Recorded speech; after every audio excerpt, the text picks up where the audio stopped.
취업규칙 동의의 방법. 근로기준법 제94조 제1항.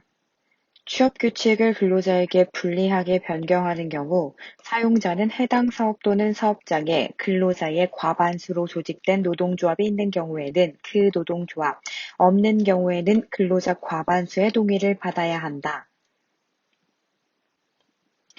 집단 내 과반수 노조가 있는 경우 근로자 과반수로 조직된 노동조합이란 기존 취업규칙의 적용을 받고 있던 근로자의 과반수로 조직된 노동조합을 말하는 것으로 반드시 기업별 노조만을 뜻하는 것은 아니다.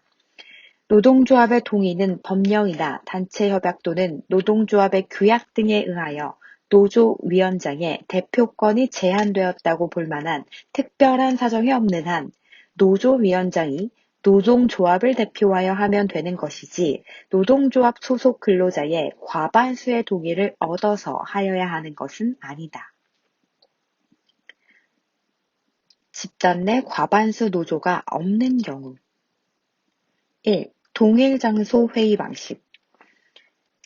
근로자 과반수로 조직된 노동조합이 없는 때에는 한 사업 또는 사업장의 전 근로자가 일시에 한 자리에 집합하여 회의를 개최하는 근로자들의 회의 방식에 의한 과반수 동의가 원칙이다.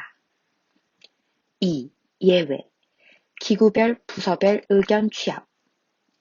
한 사업 또는 사업장의 기구별 또는 단위 부서별로 사용자 측의 개입이나 간섭이 배제된 상태에서 근로자가 상호 간의 의견을 교환하여 찬반 의견을 집약한 후 이를 전체적으로 취합하는 방식도 허용된다고 할 것인데 여기서 사용자 측의 개입이나 간섭이라 함은 사용자 측이 근로자들의 자율적이고 집단적인 의사결정을 저해할 정도로 명시 또는 묵시적인 방법으로 동의를 강요하는 경우를 의미하고 단지 변경될 취업규칙의 내용을 근로자들에게 설명하고 홍보하는 데 그친 경우에는 사용자 측에 부당한 개입이나 간섭이 있었다고 볼 수 없다.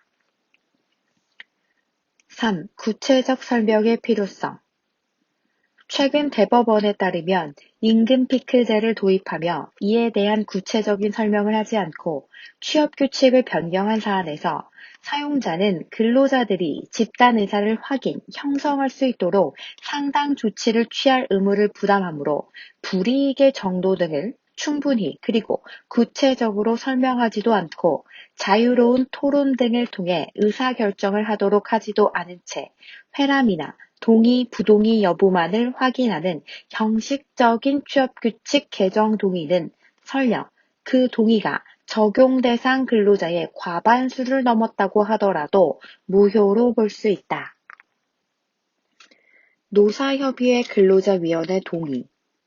노사협의회는 노사 공동의 이익을 증진하여 산업평화를 도모할 것을 목적으로 하는 제도로서 노동조합과 그 제도의 취지가 다르므로 근로자들이 근로자위원에게 근로조건을 불이익하게 변경함에 있어서 근로자들을 대신하여 동의를 할 권한까지 포괄적으로 위임한 것이라고 볼 수 없으며 그 근로자위원들이 동의를 함에 있어서 사전에 그들이 대표하는 각 부서별로 근로자들의 의견을 집약 및 취합하여 그들의 의사표시를 대리하여 동의권을 행사하였다고 볼 만한 자료도 없다면 근로자위원들의 동의를 얻은 것을 근로자들 과반수의 동의를 얻은 것과 동일시 할 수 없다.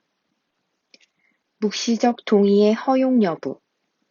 근로자의 동의 없이 종전보다 불리하게 취업규칙이 개정되었으나 근로자들이 그 개정 후 약 7년간 명시적인 반대 의사를 표시한 바 없었다는 것만으로 근로자들의 묵시적 동의 내지 추인이 있었다고 단정할 수 없다.